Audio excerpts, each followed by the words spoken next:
법정의 창밖으로 달아나 커다란 날개짓으로 마을 위로 높이 날아오른 뒤 가위는 아래를 내려다보았다. 높고 자유로운 하늘에서 보니 왕과 그 주위에 모여선 군중들이 흥분한 벌레들처럼 보일 뿐이었다. 가위는 될 수 있는 대로 그들과 멀찍이 떨어지기로 마음을 굳혔다. 호수 위를 날아가며 가위는 탁 트인 공기의 시원함과 숲의 전경을 마음껏 즐겼다. 하지만 바로 얼마 전에 겪은 혹독한 시련으로 지칠 대로 지친 터라 가위는 곧 힘을 잃고 말았다. 호수를 건너자 가위는 옴쭉달싹할 힘이 없었다. 가위는 숲속의 빈터로 떨어지듯 내려섰다. 호두나무에 기대서고는 헉헉 숨을 몰아쉬며 새로운 환경을 둘러보았다. 예전에도 이곳저곳 많이 다녀보았지만 이런 곳은 처음이었다. 어딘가 낯익은 구석도 있었지만 꽤 희한해 보였다. 감옥에서 내주는 형편없는 음식에 손도 대지 않았기 때문에 배가 몹시 고팠지만 먹을 것을 찾아 나서기에는 너무 지쳐 있었다. 가위는 진달래꽃이 물이 진 자리를 찾아내어 이파리 밑을 굴처럼 팠다. 눈에 띄지 않는 은신처를 만들자마자 가위는 그대로 잠에 골아떨어졌다.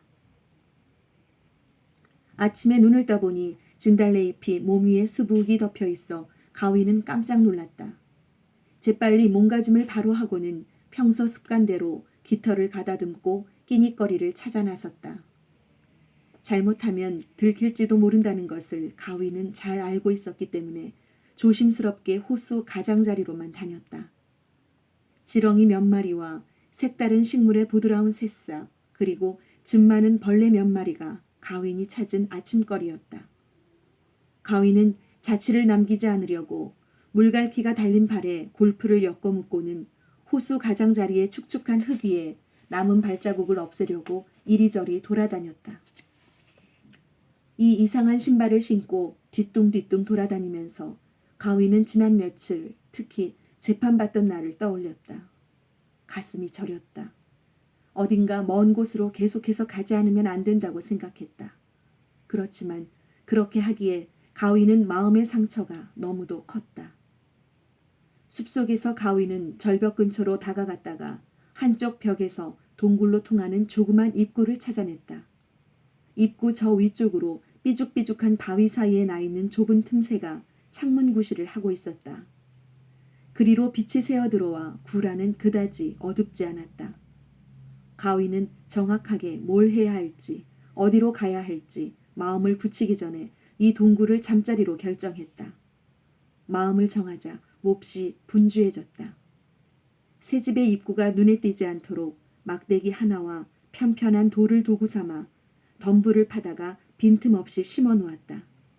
새로 판 흙 위에는 죽은 나뭇잎으로 덮었다. 좁다란 창문은 눈에 띌 일이 없었다. 위치도 그렇거니와 저 아래에서 보면 바위 틈으로 밖에는 보이지 않을 터였다. 나무 토막과 막대기로는 덩굴처럼 얼기설기 묶어서 의자와 탁자 비슷하게 만들어 놓았다. 가위는 이제 집을 마련한 거였다. 지금쯤이면 눈에 불을 켜고 자기를 찾고 있을 병사들은 결코 이 집을 찾을 수 없을 것이다. 가위는 말벗 하나 없이 탈주범이자 은둔자로서 새 삶을 시작했다. 헤엄을 치면 마음이 편안해졌다. 그러나 호수에서 헤엄치려면 눈에 띌 위험이 없는 밤까지 기다려야 했다. 걸어 다닐 때에는 늘 소리가 나지 않는 골풀 신발을 신었고 먹을 것을 찾으면 재빨리 은신처로 되돌아오곤 했다. 가끔은 따뜻한 온기가 있었으면 싶었지만 절대로 불은 피우지 않았다. 막대 2개를 서로 비비기만 하면 되는데도 말이다. 가위는 주로 동굴에 틀어박혀 이런저런 생각에 빠져들었다. 한때 친구였던 이들을 돌이켜보았다. 그들의 생김새, 목소리, 습관, 친구들과 함께 있을 때면 느껴지던 훈훈함. 그런 친구들이 어떻게 나를 범인이라 믿고 일제히 등을 돌릴 수 있었을까? 아무리 증거가 그럴듯해 보였다고 해도 그렇지. 게다가 나는 얼마나 왕을 숭배했던가. 오로지 왕에 대한 사랑 때문에 왕궁 보물창고에 수문장 노릇을 하겠다고 수락하지 않았던가. 그보다 하고 싶은 일이 수백만 가지도 넘었건만 왕의 아량이란 대체 어디에 있는 걸까? 아량, 사랑, 충성심, 우정? 도대체 이 모든 것이 그들에게 무슨 의미란 말인가? 가위는 씁쓸한 생각에서 간신히 벗어날 때 거친 탁자 앞에 앉아 날개에 고개를 묻고 흐느끼거나 축축한 돌벽을 멍하니 바라보기도 했다. 때로는 두 눈에 눈물이 흥건한 채 잠에서 깨어나는 일도 있었다. 이제 가위는 똑똑히 알았다. 만약 그들이 진정으로 가윈을 사랑했다면 가윈이 도둑질을 하거나 거짓말을 하거나 어떤 식으로든 누구를 속이지 않는다는 걸 깨달았을 터였다. 새끼 거위였을 때 야단 맞을까봐 겁이 나서 별것 아닌 거짓말을 한 적은 있었다. 한 번인가 두 번인가 자두나 동전 따위를 슬쩍 한 적도 있었다. 하지만 거짓말쟁이도 아니었고 도둑도 아니었다. 우정을 얼마나 그리워하고 있는지 몰랐다. 사랑하는 친구들과 다시 한번 함께할 수 있기를 얼마나 바라는지 몰랐다. 그런데 너는 이 왕국의 수치다. 아무리 애를 써도 왕이 내뱉은 이 잔인한 말을 머릿속에서 지워낼 수 없었다. 오히려 가슴속 깊숙이 박혀버렸다. 내가 겪은 일은 추악한데도 세상은 왜 이토록 아름답게 그대로 있는 걸까? 호수는 아름다웠다. 고요하고 아름답기 그지없었다. 숲도 아름다웠다. 온통 녹색으로 바다를 이룬 듯 몹시 아름다웠다. 호수와 숲, 이 모든 세상은 고통스러울 만큼 아름다웠다. 가위는 이 세상을 사랑했지만 그것을 즐기기에는 마음의 상처가 너무도 컸다. 수색대는 몇 번이고 가윈의 동굴 앞을 지나쳤다. 가윈은 수색대가 덤불을 건드려보고 다른 길로 가는 모습을 동굴 안에서 가만히 엿보았다. 가윈은 그들 하나하나를 잘 알고 있었고 때로는 누구라도 붙잡고 이야기를 나누었으면 하는 생각에 이대로 달려나가 버릴까 하는 마음도 들었다. 몇 주가 흐르자 수색대도 나타나지 않았다. 이제는 새로운 목적을 갖고 다른 곳을 찾고 있었다. 그들이 가윈을 찾는 까닭은 잘못을 바로잡기 위해서였다. 그렇지만 가윈은 이 사실을 알지 못했다. 가윈은 점차 새 환경에 익숙해져 갔다. 동굴에도 몇 가지 편리한 물건들을 들여놓았다. 골풀로 짠 카펫을 깔고 등받이 없는 의자도 만들어 놓았다. 여전히 씁쓸한 마음을 떨치지 못하고 있었지만 용감하게 새로운 삶을 계속해 나갔고 조금은 이 생활을 즐길 수도 있었다. 단 한 명이라도 친구가 있어 자기의 불행을 함께 나눌 수만 있다면 훨씬 행복해질 것 같았다. 이제 수색대도 나타나지 않았으므로 가위는 외로웠지만 얼마간 마음이 놓이기도 했다. 길을 다닐 때에는 여전히 골프를 엮어 신고 조심스럽게 주위를 경계하기는 했어도 동굴 밖에서 오래 머물기도 했다. 한낮의 햇살 속에서 갖가지 열매를 살펴보며 멀리까지 나다니기도 했다. 그러면서 자기 생각에 빠지는 시간이 많이 줄어들었다. 가윈은 안전하다는 생각이 들었다. 어느 날 가윈이 다른 때보다 멀리 나가 새로운 곳을 탐색하다가 큼직한 이파리 밑에서 불쑥 튀어나온 생쥐 대릭과 마주쳤다. 지나간 삶과 관련된 누군가를 다시 보게 되리라는 생각을 포기한 터였기에 가윈은 기겁을 했다. 대릭이 가늘고 새된 목소리로 소리쳤다. 가윈! 가윈은 얼어붙은 듯 그 자리에 멈춰 땅을 내려다보았다. 그리고 곧 고개를 들어 옛 친구를 뚫어지게 바라보며 쉰 소리로 속삭였다. 대릭이로군.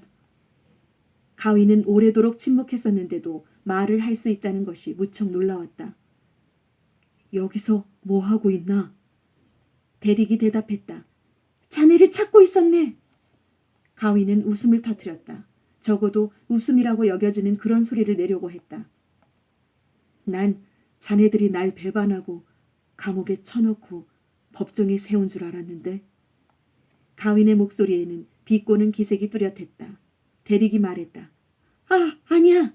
지금 자네를 찾는 건 자네한테 용서를 구하기 위해설세. 폐하도 우리 모두 자네가 그러지 않았다는 걸 잘 알고 있어. 한동안 침묵이 흐른 뒤 가윈이 물었다. 그럼 누가 그랬는지 안단 뜻인가? 대릭이 대답했다. 아니 몰라. 하지만 난 알지. 그건 나였어. 자네였다고? 그래, 나였어. 가위는 경악하는 눈빛으로 조그만 생쥐를 빤히 내려다보며 물었다. 내가 그 일을 저지르지 않았다는 걸 다들 어떻게 알았지? 자네가 날아가 버린 뒤에도 내가 계속해서 보물을 훔쳤으니까 자네가 아무 죄도 없다는 걸 알리려고 일부러 그런 거야. 그러고서 대릭은 그동안에 벌어졌던 모든 일들을 설명해 주었다. 악의 없이 보물을 훔친 일, 재판에서 가윈에게 혐의가 씌워지자 크나큰 충격을 받은 일, 자백하고 싶은 마음은 태산 같았지만 두려워서 하지 못한 일, 그리고 그 일로 받은 고통. 때로 대릭은 울음이 터져나와 잠깐씩 말을 멈추었다. 혼자 있을 때보다 막상 당사자 앞에 서니 쉽게 울음이 터진다는 걸 깨달았다. 대릭은 조그만 몸이 흔들리도록 마구 흐느꼈다. 가윈도 대릭 옆에 주저앉아 함께 울었다. 뜨거운 눈물 방울이 목을 타고 흘러내렸다. 복잡한 감정이 한데 뒤섞였다. 진실이 밝혀진 기쁨, 대릭과 나란히 있으면서 느껴지는 친구가 저지른 일에 대한 분노와 왜 그런 일이 일어나야 했을까 하는 비참함, 대릭에 대한 동정심, 신의를 저버린 친구들과 그렇게 오랜 세월 동안 존경하며 사랑하던 왕에 대한 씁쓸한 마음, 자기의 삶이 얼마나 아름다울 수 있었을까 하는 행복감, 지금 그렇지 못하다는 서글픔, 가윈 혼자 감당하기에는 버거운 감정들이었다. 슬픔에 젖어 대릭이 물었다. 나를 용서할 수 있겠나? 가윈은 자기 발 옆에 쪼그려 앉은 조그만 생쥐를 내려다보았다. 기꺼이 용서하겠네. 자네가 얼마나 고통을 받았을지 훤히 보이네. 우리 둘 다 고통이 뭔지 잘 알지. 하지만 난 내 친구라 하던 그치들은 절대로 용서하지 못할 거야. 그 새 거위는 더더욱 그렇지. 왕도 결코 용서하지 못할 걸세. 대릭이 말했다. 하지만 그들 모두 고통을 받고 있어. 폐하께서는 그 누구보다도 괴로워하고 계시네. 괴로워하게 내버려 두게. 다들 고통받게 내버려도 난 다시는 그 누구도 보고 싶지 않아. 그렇지만 가위는 그들이 몹시 보고 싶었고 그보다 더 간절히 바라는 일은 없었다. 대릭은 잘 알고 있었다. 대릭은 가윈의 다리를 살며시 건드렸다. 그랬다. 살아있는 생물의 손길, 그리도 오랫도록 목말라 있던 따뜻함을 느끼자 가윈의 언 마음도 누그러졌다. 그래, 인정하지. 나도 그들이 보고 싶네. 많이 보고 싶어. 아마도 용서해야겠지. 대릭이 말했다. 우리 모두 실수를 저지르지 않나. 가윈이 말했다. 가서 우리 집 구경 좀 하게. 집으로 가는 길에 가윈은 우스운 골프 신발에 대해 설명했다. 대릭은 웃음을 터뜨렸고 가윈은 신발을 벗어던졌다. 동굴 속에서 두 친구는 유쾌한 식사를 하고는 이런저런 이야기를 나누었다. 헌데 날 어떻게 찾았나? 이 숲속에서 나를 찾는 건 다들 포기했다면서? 가윈의 질문에 대릭이 대답했다. 직감이지. 난 자네가 끔찍히도 절망스러울 거라 생각하고 자네 입장이 돼봤네. 나라면 아직 멀리 날아갈 마음은 들지 않았을 거야. 그러니 자네도 이곳 어딘가에 숨어있을 거라 생각했지. 그리고 자네를 찾을 수 있는 이는 나뿐이라는 생각도 들었네. 오늘 아침에 노를 저어왔는데 오래 기다리지 않아도 자네가 나타나더군. 가윈이 껄껄 웃었다. 나를 찾아다닌 이들 가운데 자네야말로 내가 볼 수 있으리라 생각하지 못한 친구였는데 더군다나 이파리 밑에 숨어있을 줄이야. 얘기해보게. 자백할 생각인가? 대릭이 말했다. 그래, 보물도 돌려놨고 자네와 같이 돌아가니까 다들 몹시 기뻐서 그렇게 호den벌은 내리지 않을 거야. 하지만 어쨌든 난 내가 저지른 일로 벌을 받아야 돼. 안 그런가? 난 자네가 이미 충분히 벌을 받았다고 생각하는데 누구보다도 큰 괴로움을 겪지 않았나. 아니, 자네가 더했지. 어이없는 누명을 썼으니. 하지만 자네는 양심이 주는 고통을 겪을 만큼 겪었어. 대릭이 물었다. 폐하는 또 어떻고 자네에게 잘못된 심판을 내린 뒤 그분이 겪으셨을 고통을 생각해보게. 가위는 한숨을 내쉬었다. 대릭, 다들 그 일을 저지른 이가 누구인지 모르는 편이 좋겠어. 언제까지나 답을 몰라 궁금해하도록 내버려 두자고. 신의가 없었으니 그 정도는 감수해야지. 대릭이 곧바로 대답했다. 그럼세 나하고 자네만 알고 있는 거야. 정오 무렵 둘은 호수를 건너기 시작했다. 대릭은 가윈의 등에 앉았다. 바람이 불어 물결이 치자 대릭은 가윈의 목을 꼭 끌어안았다. 가윈과 대릭이 마을에 도착했을 때는 불빛이 하나둘씩 어둠을 밝히고 있었다. 마치 둘을 환영하기 위해 그러는 것 같았다. 난데없이 가윈과 대릭이 나타나 전쟁터에서 돌아온 개선 장군처럼 왕궁으로 통하는 큰 길을 당당히 걸어가자 모두들 우르르 몰려들었고 소리치고 환호성을 질러댔다. 그 소식은 순식간에 마을 구석구석으로 퍼져나갔다. 왕은 둘을 따뜻하게 환영했다. 왕이 가윈에게 말했다. 맹세컨대 결코 지금부터 영원토록 그대를 못 믿는 일은 없을 걸세. 왕의 말에는 진심이 담겨 있었다. 가윈이 말했다. 그만 잊어주시옵소서 폐하. 저는 용서했습니다. 크나큰 슬픔이 덜어지자 왕은 울음을 터뜨렸다. 그 전까지는 백성들이 보는 앞에서 한 번도 우는 모습을 보인 적 없었지만 왕은 조금도 부끄러워하지 않았다. 왕은 가윈을 힘주어 끌어안았다. 그 포옹에는 사랑이 가득 담겨 있었다. 그러고서 왕은 대릭도 껴안아 주었다. 도둑질과 재판, 그 뒤에 일어난 일이며 모두가 느낀 감정들, 살아가면서 겪게 되는 갖가지 어려움들에 대한 오랫동안 이야기를 나눈 뒤 가윈은 진짜 집으로 돌아갔다. 대릭도 마찬가지였다. 그날 밤은 마을 전체가 단잠을 이루었다. 가윈이 돌아온 것을 축하하며 가윈과 가윈을 찾아낸 대릭을 기리는 파티가 성대하게 열렸다. 가윈의 친구들은 한 명씩 차례로 다가와 용서를 빌었다.